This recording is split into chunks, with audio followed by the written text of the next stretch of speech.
Good afternoon, everybody. Welcome back to another boring episode of Larry's World. Today, we're going to do a little bit of story time. We're going to travel back to my boot camp days. I'm going to tell a story from boot camp because I figured why not. This one's kind of funny, and I kind of got a pre-warning about this before I went. So, my godfather is a Marine, and we were over at his house one day, me and my dad, and we were talking to him, and he's like, you know, while you're there, don't ever ask to make an emergency head call. And I'm like, okay, yeah, no problem. I kind of understand that. You know, you don't want to say emergency. And he told me a story about a time when he was in boot camp, one of the recruits asked to make an emergency head call, and the drill instructors were all, yeah, right, bitch. If it was an emergency, there'd be flashing lights and somebody'd be screaming. So they made this guy run around with flashlights, flicking them on and off, and made him run around the whole platoon's barracks for like hours, screaming like a siren, flipping these lights on and off. And I laughed. I'm like, yeah, that's pretty funny.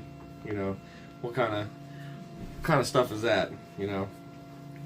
So fast forward to, I don't know how many weeks in I was at the time, but my platoon's at the Recruit PX, which is the recruit store where we buy supplies that we need, laundry detergent, razors, you know, the whole 9 yards, all that stuff.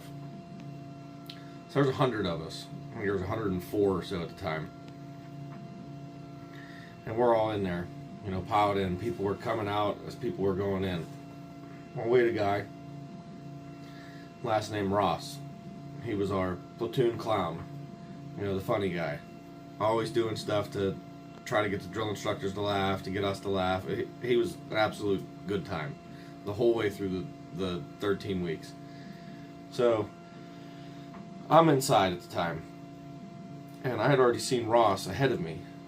Well, next thing I know, he comes barreling back in, and he's like, hey, I need another moonbeam and batteries. I'm like, yeah, cool, man. I grab one, I hand it to him.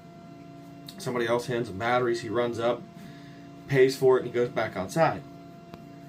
I get up to the cashier, whatever, I pay, I go outside. You know, they're all screaming, yelling, telling us to go over here, whatever.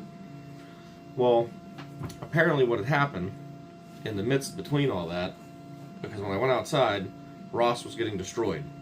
They had him over on the side, took his blouse off, emptied his pockets, and they are just